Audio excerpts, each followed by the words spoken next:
speak it. We will hear and speak it. Read and write it too. Read and write it too. Nirmiti centre for learning resources Pune.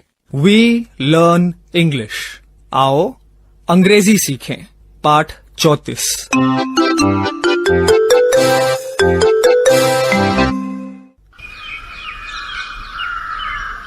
We are at the zoo. तुम्हें याद है ना कि पिछले पाठ में हम सब प्राणी संग्रहालय गए थे। मैं सुनीता दीक्षित, मेरी भांजी आशा और भांजा दीनू, और हम अब भी जू में ही हैं। We are at the zoo. चलो आगे देखें क्या होता है। हेलो। किसने कहा हेलो? हेलो। मुझे तो कोई दिखाई नहीं दे रहा। कौन हो सकता है? Hello hello. दीदी वो देख वहाँ बड़े से पिंजरे में पंछी है, वहीं से आवाज आ रही है। श्रोताओं, पहचानो तो जरा किसकी आवाज हो सकती है। हिंदी में भी बता सकते हो। हेलो। तोता। लेकिन तोता तो हरे रंग का होता है। ये पंछी तो कितना रंग बिरंगा है। हाँ, वो देखो लिखा है अफ्रीकन पैरेट। अफ्रीका से आया है वो। जो कुछ सिखाओगे वही बोल लेगा। Hello hello hello. वो देखे मौसी, उधर peacock. The peacock is dancing. Yes, he is dancing. दोस्तों, तुम सब पीकॉक का मतलब समझ गए ना?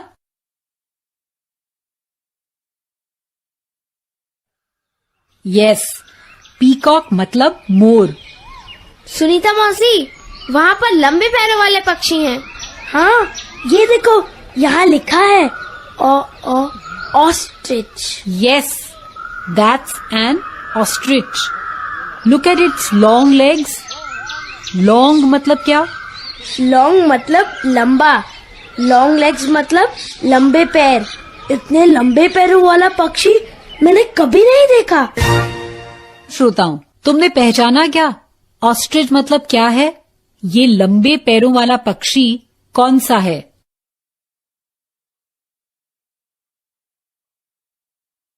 एकदम सही।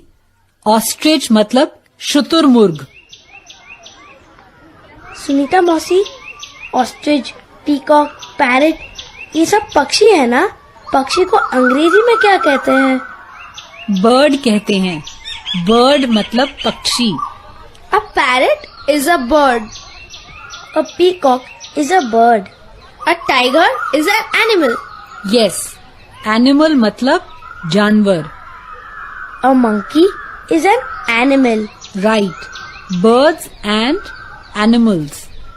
Sunita Mausi, look! There is a big animal. Big animal? कहाँ?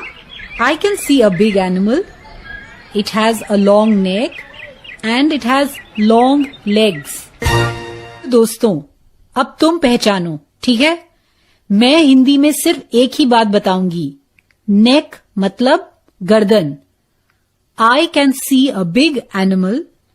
It has a long neck. It has long legs. अब बताओ, ये क्या है?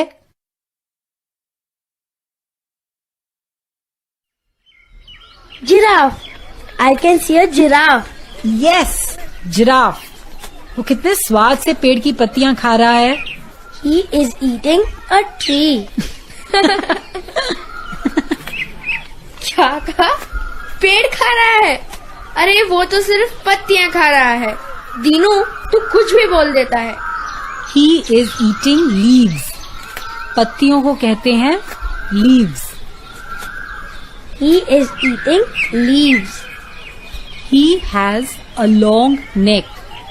उसकी गर्दन लंबी है, इसीलिए वो पेड़ की फुनगी पर लगी कोमल पत्तियां खा सकता है।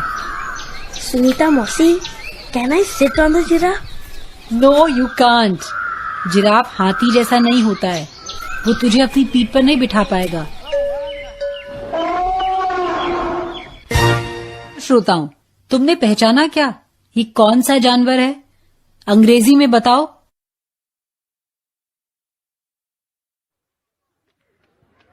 हाथी, एलिफेंट। हाथी की आवाज पहचान गए ना? और उसके गले की घंटी सुनाई दी? It is an elephant. It has big ears. एकदम सही। It has big ears. Big ears, big ears, big ears, big ears. Dinu stop it. अब खाना खाने चले? मुझे जोर से भूख लगी है। ठीक है, चलो।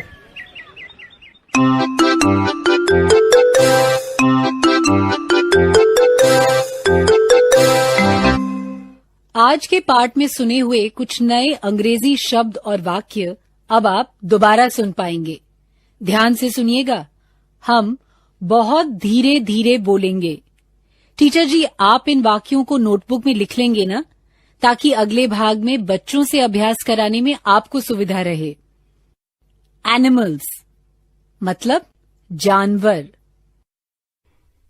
These are animals. Elephant, giraffe, zebra.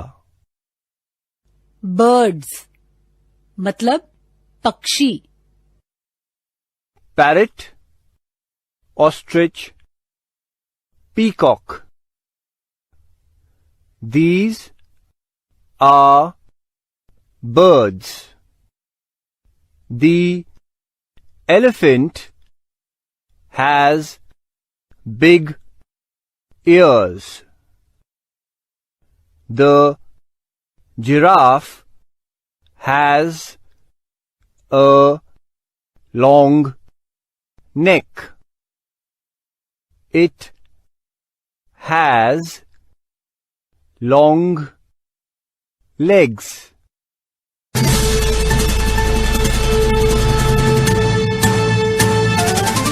दोस्तों, अब आपकी बारी है। स्कूल में या घर में, आप जहां भी हों, मेरे कहे अनुसार ही बोलिएगा, बिना किसी शर्म के, बिना किसी डर के। इसी तरह बोलते बोलते आपकी अंग्रेजी सुधर संवर जाएगी। आज हम कुछ जानवरों और पक्षियों के अंग्रेजी नाम बोलना सीखेंगे। मैं हर नाम हिंदी में कहूंगी और तुम सब उसका अंग्रेजी नाम बताना। सबको एक साथ बोलना है, लेकिन धीमी आवाज में, ठीक है? पहले पक्षी। पक्षी को अंग्रेजी में कहते हैं बर्ड्स। बर्ड्स। कुछ पक्षियों के नाम मैं हिंदी में कहूंगी और तुम अंग्रेजी में बताना। मोर, पीकॉक, एकदम ठीक। तोता, पैरेट, गुड। शुतुरमुर्ग, ऑस्ट्रिच, ऑस्ट्रिच, गुड। अब एनिमल्स के नाम। एनिमल्स मतलब जानवर। फिर से मैं हिंदी में कहूंगी और तुम सब अंग्रेजी में बताना। Zebra,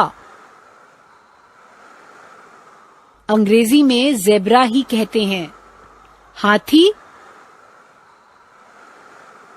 elephant, good. और जिराफ, जिराफ को जिराफ ही कहते हैं। जैसे हमने आज के पाठ में सुना, वैसे ही हम अलग अलग जानवरों का विवरण देना सीखेंगे। इसके लिए तुमने आज 3 शब्द सुने हैं। बिग यानी बड़ा, स्मॉल यानी छोटा, लॉन्ग यानी लंबा। अब मैं हाथी का विवरण अंग्रेजी में दूंगी और तुम सब हिंदी में बोलना। अच्छी तरह सुनो, ठीक है? The elephant is big. It has big ears. अब तुम सब हिंदी में बोलो।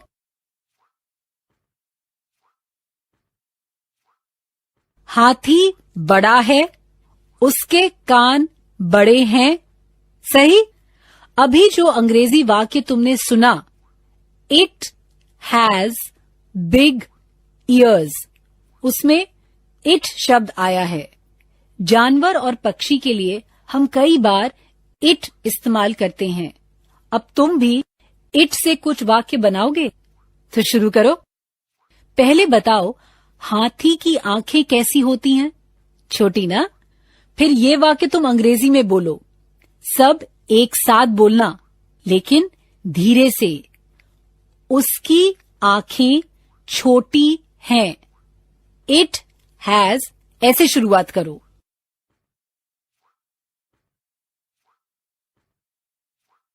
It has small eyes. Good. अब हम जिराफ के बारे में बोलेंगे। उसके पैर कैसे होते हैं? तुम सब मिलकर अंग्रेजी में वाक्य बनाओ। इट हैज, ऐसी शुरुआत करना।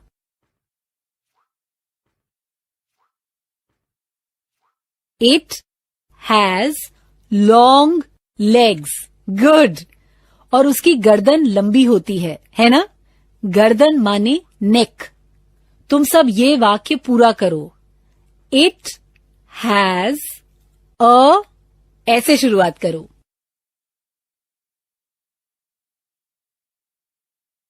It has a long neck. Good, very good. अब अलग अलग बच्चों को ऐसे वाक्य बनाने हैं।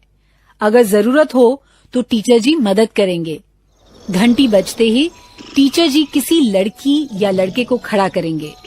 मैं जिस जानवर के बारे में कहूंगी उसके बारे में अंग्रेजी में वाक्य तैयार करना है।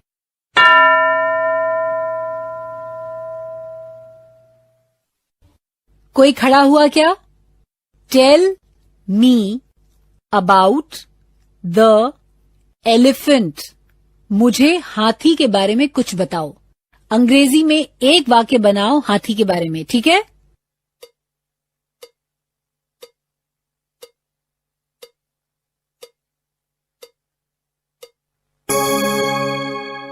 अब दूसरा बच्चा, तैयार? Tell me about the giraffe. एक वाक्य अंग्रेजी में कहो जिराफ के बारे में।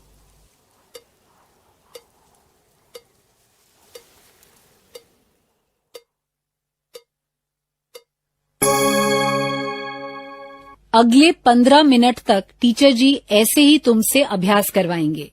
अलग अलग जानवरों का अंग्रेजी में विवरण देना सिखाएंगे। डॉग, कैट, काऊ, गोट, टाइगर, लायन, ऐसे जानवरों के बारे में तुम्हें अंग्रेजी में वाक्य बनाने हैं। आज का पाठ यहीं समाप्त हुआ।